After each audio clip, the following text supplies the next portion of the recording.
लिया ट्रैक्टर? ये 3450 दा 3450 दा 3450 जी। बड़ा लड़ पेल के लिया है, पूरा लड़ फिर के? बड़ा लड़ पेल के लिया, फिर के लिया है। बड़े जलील हो गए हैं, बहुत महंगा काम है। महंगाई बड़ी हो गई है। महंगाई बहुत हो गई। जिम्मेदार नो ये आखना भी एवें लईदा ट्रैक्टर लड़ फिर के पूरा एक एक पैसा बचाईदा भाई जी। सवेरे 9 बजे ते आए हैं ते हुण ट्रैक्टर ले आए जी। ठीक है जिवें हुण छत ते लड़क भरंडे हाँ तुहानू पता ही है किवें लड़ भिड़ के सੱਟ ਲਈ असां ਸਾਨੂੰ ਜਿਵੇਂ ਕੁੜੀਆਂ ਨਹੀਂ ਸ਼ਰਮਾਉਂਦੀਆਂ ਇਹਨੂੰ ਉਵੇਂ ਸ਼ਰਮਾ ਲੱਤਾ ਹੈ ਫਿਰਾਈਆਂ ਦਾ ਬਾਲ ਚੌੜਾ ਕਿ 10 ਮਹੀਨੇ ਦਾ ਟਰੈਕਟਰ ਲਿਆਇਆ ਸਾਥਾਂ ਤੇ ਇਹ ਤਾਂ ਸ਼ਰਮਾਈ ਗਿਆ ਤੱਕ ਨੂੰ ਫਿਰ ਨੈਟ ਲੈਣਾ ਕੋਈ ਡਰ ਆਦਾ ਹੈ ਲੋਕ ਮੇਰੇ ਕਿਹਾ ਕਿ ਟਰੈਕਟਰ ਤੇ ਚੱਲਦਾ ਬਾਲ ਕਰੇ ਜੱਟਾਂ ਦਾ ਬਾਲ ਪਾੜ ਜਾਂਦਾ ਤੇ ਮੈਂ ਟਰੈਕਟਰ ਲਿਆ ਲੜਾਈ ਇਹ ਚੱਲਣ ਬੜੇ ਨੂੰ ਆਪਾਂ ਟਰੈਕਟਰ ਲਿਆ ਅਸੀਂ ਯਾਰ ਆਪਾਂ ਇੰਨੀ ਸ਼ੋਅ ਨਹੀਂ ਕਰਨੀ ਹੈਗੀ। ਸ਼ੋਅ ਨਹੀਂ ਚਾਚਾ ਅਸੀਂ ਦੁਨੀਆ ਨੂੰ ਵਿਖਾਉਣਾ ਚਾਹੁੰਦੇ ਜਿਵੇਂ ਤੁਸੀਂ ਟਰੈਕਟਰ ਲਿਆ ਨਾ ਅੱਜ ਮਾਇਰ ਕੋਈ ਲਾਗੀ ਕਰੋ ਜਿਵੇਂ ਅੱਜ ਤੁਸੀਂ ਲਿਆ ਟਰੈਕਟਰ ਤੇ ਜਿਵੇਂ ਛੱਤ ਲਈਏ ਕਿਵੇਂ ਲੈਣਾ ਚਾਹੀਦਾ ਪੈਸਾ ਬਹੁਤ ਮਹਿੰਗਾ ਹੈ ਪੈਸਾ ਬਹੁਤ ਔਖਾ ਬਣਦਾ ਭਾਈ। ਹਾਂਜੀ ਤੇ 1 ਰੁਪਈਏ ਲਈ ਇਹ ਤਾਂ ਜਾਨ ਲੜਾਉਣੀ ਚਾਹੀਦੀ ਮਾਸ਼ਾਅੱਲਾ ਤੁਹਾਨੂੰ ਰੇਟ ਵੀ ਸਹੀ ਮਿਲ ਗਿਆ ਕਿੰਨੇ ਚ ਮਿਲਿਆ 3450 ਜੀ 3450 ਚ ਮਿਲਿਆ ਬਿਲਕੁਲ ਸਹੀ ਰੇਟ ਮਿਲ ਗਿਆ 10000 ਤੁਹਾਨੂੰ ਰੇਟ ਵੀ ਥੱਲੇ ਇਹ ਫਰੈਸ਼ ਡੇਟ ਦਾ 11 ਤਰੀਕ ਦਾ ਨਿਕਲਿਆ ਜੀ। ਅੱਛਾ ਕਿਹੜੇ ਸ਼ੋਰੂਮ ਤੋਂ ਲਿਆ ਇਹ ਰਾਣਾ ਫਾਰਮ ਪੂਰਾ ਤੇ ਰਾਣੇ ਨਾਲ ਲੜੇ ਲੁੜੇ ਹਾਂ ਬੜਾ ਲੜੇ ਆ ਜੀ। ਅੱਛਾ ਹਾਂ ਲੜ ਕਿੱਥੇ ਅੜਿਆ ਸੀ ਰਾਣਾ ਅੜਿਆ ਸੀ 65 ਤੇ 65 ਤੋਂ ਹਾਂ 65 ਸਿੱਧਾ ਹੀ 65 ਤੋਂ 50 ਤੇ ਆਏ 50 ਤੇ ਲੈ ਆਏ।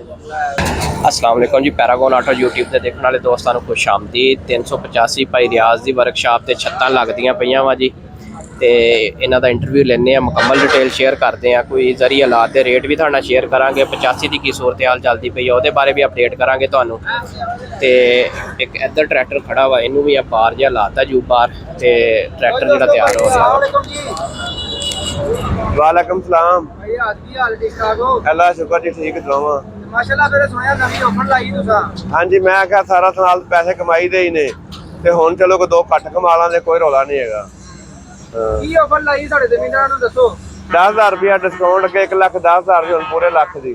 ਅੱਛਾ हाँ जी ਕੋਈ ਵੀ ਛੱਤ ਲਵਾਓ कोई भी छत लवाओ ਡਿਸਕਾਊਂਟ ਦੇਤਾ ਮਾਹ ਰਮਜ਼ਾਨ ਤੇ ਜੇ ਅਗਰ ਕੋਈ 2-3 ਹਜ਼ਾਰ ਕਿਰਾਇਆ ਵਾਲਾ ਕੰਮ ਹੋਵੇ ਨੇੜੇ ਵਾਲਾ ਅਸੀਂ ਕਿਰਾਇਆ ਵੀ ਪੱਲੇ ਦੇ ਦਿਆਂਗੇ ਕੋਈ ਗੱਲ ਨਹੀਂ। ਇਹ ਫਿਰ ਇਹ ਮਹੀਨਾ ਮਤਲਬ ਬਾਅਦ ਚ ਬੰਦੇ ਇਸ ਗੱਲ ਤੇ ਪੱਕੇ ਹੋ ਜਾਣ ਬਾਅਦ ਚ ਨਹੀਂ ਹੋਣੀ। ਇਹ ਸਿਰਫ ਮਹੀਨਾ ਕਿ ਛੱਤ ਚਾਹੀਦੀ ਏ ਡਿਲੀਵਰੀ ਵੀ ਅਸੀਂ ਦਿਆਂਗੇ ਕੋਈ 2-3 ਹਜ਼ਾਰ ਵਾਲੀ 5-10 ਹਜ਼ਾਰ ਵਾਲੀ ਉਹ ਨਹੀਂ 2-3 ਹਜ਼ਾਰ ਵਾਲੀ ਡਿਲੀਵਰੀ ਵੀ ਅਸੀਂ ਦਿਆਂਗੇ। ਉਸ ਤੋਂ ਬਾਅਦ ਜਨਾਬ 10,000 ਰੁਪਇਆ ਡਿਸਕਾਊਂਟ ਛੱਤ ਮਗਰ ਦਿਆਂਗੇ। ਦੋਸਤੋ ਅਗਰ 2-3 ਹਜ਼ਾਰ ਡਿਲੀਵਰੀ ਹੁੰਦੀ ਨਾ ਕੋਈ ਬੰਦਾ ਡਿਲੀਵਰੀ ਨਹੀਂ ਫ੍ਰੀ ਦਿਆਂਗੇ ਉਹਨਾਂ ਨੂੰ ਮਾਹ ਰਮਜ਼ਾਨ। ਬਾਕੀ ਜਨਾਬ ਉਹਨਾਂ ਤੁਹਾਨੂੰ ਅੰਦਰ ਦਾ ਵੀ ਰਿਵਿਊ ਕਰਵਾਈਏ। ਬੰਦੇ ਮਾਲ ਫੜਿਆ ਉੱਥੋਂ ਕਰਕੇ ਵੇਚ ਦਿੱਤਾ, ਖਰਚਾ ਥੋੜਾ ਜਿਹਾ ਲੱਭਾ ਕਰ ਲਿਆ, ਗਲਿਆ ਪੈਪ ਗਲਿਆ ਹਿਸਾਬ ਨਹੀਂ। ਇਹ ਗੁੱਡ ਬਣੇ ਪਏ ਨੇ ਸਾਰੇ ਬ੍ਰਾਂਡ ਨਿਊ। ਉਸ ਤੋਂ ਬਾਅਦ ਹੁੱਕਾਂ ਤੁਹਾਡੇ ਸਾਹਮਣੇ ਬਣੀਆਂ ਪਈਆਂ ਬਗੈਰ ਰੰਗ ਤੋਂ। ਸਾਰਾ ਮਾਲ ਖੁਦ ਆਪਣੇ ਹੱਥੀਂ ਕੰਮ ਕਰੀਏ ਤੇ ਇਨਸ਼ਾਅੱਲਾ ਹੱਥੀਂ ਕੰਮ ਕਰਨ ਦਾ ਇੱਕ ਨਾਂ ਹੁੰਦਾ। ਵੇਖ ਨਾ ਹੁੱਕਾਂ ਬਣੀਆਂ ਪਈਆਂ ਨੇ, ਵੈਲਡਿੰਗ ਸ਼ਿੰਗਲ ਇਹਨਾਂ ਦਾ ਚੰਗਾ, ਹਰ ਚੀਜ਼ ਚੰਗੀ। ਨਵਾਂ ਮਾਲ ਜਿਹੜਾ ਨਾ ਤਿਆਰ, ਹਰ ਸ਼ੈ ਤਿਆਰ ਹੋਈ ਪਈ। ਫਿਰ ਉਸ ਤੋਂ ਬਾਅਦ ਜਨਾਬ ਹੁਣ ਅੱਗੋਂ ਹੱਲਾਂ ਦਾ ਟਾਈਮ ਆ ਗਿਆ। ਹੱਲਾਂ ਸਾਰੀਆਂ ਤਿਆਰ ਹੋਣ ਡਈਆਂ ਜਿਵੇਂ ਹੋਣੀਆਂ, ਰੰਗ ਮਾਰ ਕੇ ਚੱਲ ਪਈ। ਉਸ ਤੋਂ ਬਾਅਦ ਜਨਾਬ ਬੰਦੇ ਅੱਜ ਕੱਲ ਇੰਡੀਅਨ ਮਾਡਲ ਬੰਪਰਾਂ ਦੀ ਬੜੀ ਡਿਮਾਂਡ ਕਰਦੇ ਨੇ। ਆ ਬੰਪਰ 2 ਦਿਨ ਨੇ ਤਿਆਰ ਹੋਏ ਪਏ ਨੇ। ਫਿਰ ਜਨਾਬ ਉਸ ਤੋਂ ਬਾਅਦ ਆ ਵੇਖੋ ਨਾ ਸਾਰਾ ਪੈਪ ਬ੍ਰਾਂਡ ਨਿਊ ਹੈ। ਇਹਦੇ ਵਿੱਚ ਗਲਿਆ ਨਹੀਂ ਹੈਗਾ, ਕੋਈ ਵਾਧਾ ਘਾਟਾ ਨਹੀਂ, ਕੋਈ ਗੱਲ ਨਹੀਂ, ਕੋਈ ਬਾਤ ਨਹੀਂ ਕਿਸੇ ਕਿਸਮ ਦੀ। ਭਾਈ ਅੱਜ ਕੀ ਰੇਟ ਚੱਲ ਰਿਹਾ ਹੱਲਾਂ ਦਾ ਇਹ ਜਨਾਬ ਉਹ ਨਾ ਗੇਅਰ ਬਕਸ ਉੱਤੇ ਪਲੇਟ ਇਹ ਜਿਹੜੀ ਲੰਮੀ ਹੈ ਇਹ 4 ਵੀਲ ਦੀ ਹੈ, ਉਹ ਜਿਹੜੀ ਛੋਟੀ ਹੈ ਉਹ 2 ਵੀਲ ਦੀ ਹੈ। ਤੇ ਉਸ ਤੋਂ ਬਾਅਦ ਜਨਾਬ ਬੰਦੇ ਵੇਟਾਂ ਦੀ ਬਹੁਤ ਜ਼ਿਆਦਾ ਡਿਮਾਂਡ ਕਰਦੇ ਨੇ। ਇਹ ਜੋ ਵੇਟ ਪਏ ਨੇ ਰੀਅਰ ਵੇਟ, ਇਹ ਦੂਸਰੇ ਵੇਟ ਨੇ 470 ਰੁਪਏ ਕਿਲੋ। ਇਹ ਟਾਪਾ ਜਨਾਬ ਉਹ ਦੂਸਰਾ ਜਿਹੜਾ ਆਮ ਹੈ, ਇਹ ਵੀ ਉੱਤੇ ਵੀ ਚੜ੍ਹ ਦਿਓ ਟਾਪੇ ਦੇ, ਤੈਨੂੰ ਟੈਨਸ਼ਨ ਪਰੇਸ਼ਾਨੀ ਕੋਈ ਨਹੀਂ, ਕਿਸੇ ਪਾਸੇ ਨਹੀਂ ਜਾਂਦਾ। ਇਹ ਵੇਟ ਦਾ ਕੀ ਰੇਟ ਦੱਸਿਆ? ਇਹ 470 ਰੁਪਏ ਕਿਲੋ ਹੈ।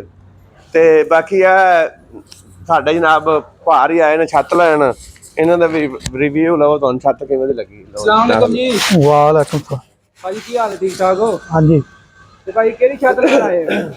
छाता ले गए ले आ जट को। सिंधु मूसे वाली? हाँ जी अच्छा ते लोड करके ले जानी कि लानी छत से सिलेंडर नु? लोड करके केड़े इलाके च आए भाई? नशहरा बिरका।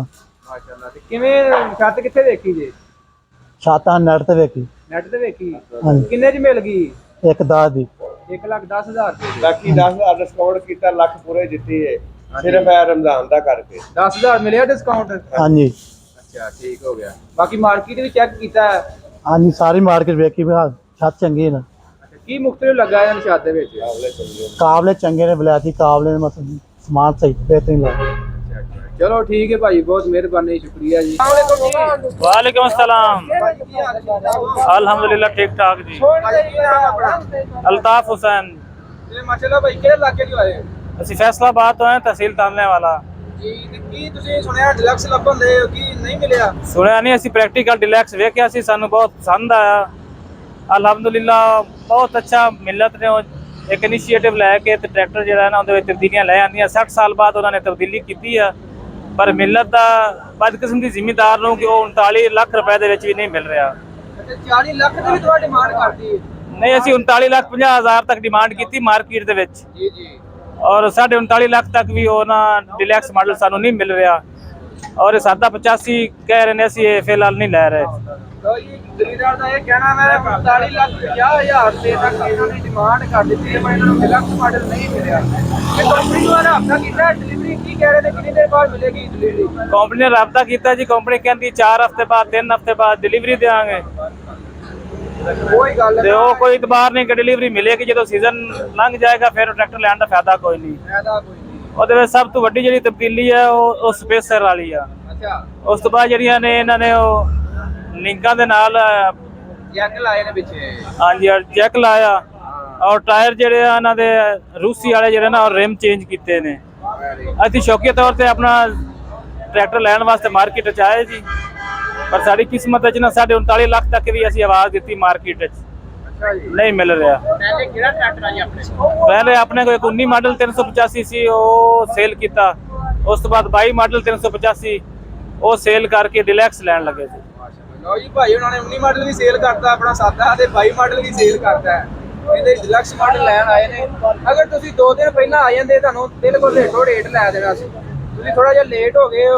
ਉਹ ਹੁਣ ਗੱਲ ਪਤਾ ਕੀ ਹੈ, ਉਹਦੀ ਹੁਣ ਤੁਹਾਡੇ ਵੇਲੇ ਕੋਈ ਸ਼ੌਕੀਨ ਬੰਦਾ ਆਏਗਾ, ਹੁਣ ਉਹਦੇ ਤੇ ਹੁਣ ਕੰਪਨੀ ਨੇ ਮਾਲੂ ਕਮਾਉਣਾ ਹੈ, ਠੀਕ ਹੈ ਨਾ। ਕੰਪਨੀ ਨੇ ਤੇ ਉਹਨੇ ਰੇਟ ਤੇ ਦੇਣਾ, ਬਾਹਰ ਸ਼ੋਰੂਮ ਤੇ ਜਿਹੜਾ ਨਾ ਉਹਦੇ ਤੇ ਔਨ ਵਗੈਰਾ ਆ ਜਾਣਾ, ਜਿਹਦੀ ਵਜ੍ਹਾ ਤੋਂ ਹੁਣ ਤੁਸੀਂ ਕਿਹਾ 39,50,000 ਰੁਪਏ ਤੱਕ ਤੁਹਾਡੀ ਡਿਮਾਂਡ ਕਰਦੀ, ਤੁਹਾਨੂੰ ਨਹੀਂ ਮਿਲਿਆ ਹੈਗਾ। ਤੇ ਕੰਪਨੀ ਵੀ ਤੁਹਾਨੂੰ ਕਹਿ ਰਹੀ ਹੈ 4 ਹਫ਼ਤੇ ਬਾਅਦ 6 ਹਫ਼ਤੇ ਬਾਅਦ ਤੁਹਾਨੂੰ ਡਿਲੀਵਰੀ ਦੇਵਾਂਗੇ। ਤੇ ਇੱਥੋਂ ਤੁਸੀਂ ਅੰਦਾਜ਼ਾ ਲਾ ਲਓ ਵੀ ਉਹਦੀ ਜਿੰਨੀ ਤੁਸੀਂ ਜ਼ਿਆਦਾ ਡਿਮਾਂਡ ਕਰੋਗੇ ਓਨਾ ਉਹਦਾ ਹਾਈ ਰੇਟ ਜਾਏਗਾ। ਤੇ ਇਹ ਤਕਰੀਬਨ ਜਿਹੜਾ ਹੁਣ ਰੇਟੋ ਰੇਟ ਮਿਲਣ ਡਿਆ, ਅਗਰ ਤੁਸੀਂ ਬੁੱਕ ਵੀ ਕਰਵਾਉਂਦੇ ਹੋ ਤੁਹਾਨੂੰ ਥੋੜੀ ਕੰਪਨੀ ਡਿਲੀਵਰੀ ਦੇਗੀ। ਤੁਹਾਨੂੰ ਦੱਸਿਆ ਮਜ਼ੀਦ 3-4 ਗੱਲਾਂ ਤੁਹਾਨੂੰ ਅੱਛੀਆਂ ਲੱਗੀਆਂ ਨੇ। ਤੇ ਤੁਹਾਡਾ ਕੀ ਖਿਆਲ ਹੈ, ਕਾਮਯਾਬ ਹੈ ਡਿਲਕਸ ਮਾਡਲ? ਕਾਮਯਾਬ ਤੇ ਹੋਏਗਾ ਜਦੋਂ ਉਹਨੂੰ ਚਲਾਵਾਂਗੇ, ਪਹਿਲੇ ਤਾਂ ਬਸ ਨਹੀਂ 60 ਸਾਲ ਭਾਈ ਕੰਪਨੀ ਨੇ ਉਹਦੀ ਸੋਚ ਵਿਚਾਰ ਕੀਤੀ ਹੈ, ਫਿਰ ਉਸ ਤੋਂ ਬਾਅਦ ਉਹਨਾਂ ਨੇ ਉਹਦੇ ਤਬਦੀਲੀਆਂ ਕੀਤੀਆਂ ਨੇ। ਕੰਪਨੀ ਜਿਹੜੀ ਤੁਹਾਨੂੰ ਪਤਾ ਕੋਈ ਵੀ ਤਬਦੀਲੀ ਕਰਦੀ ਐਵੇਂ ਤਬਦੀਲੀ ਨਹੀਂ ਕਰ ਦਿੰਦੀ, ਉਹ ਤੇ ਬੜਾ ਤਜਰਬੇ ਕਰਦੇ ਨੇ, ਬੜੀ ਦੇਰ ਉਹਨਾਂ ਦੇ ਸਾਰੇ ਉਹਨਾਂ ਨੇ ਤਜਰਬੇ ਕਰਕੇ ਫਿਰ ਉਹ ਤਬਦੀਲੀ ਕਰਦੇ ਨੇ।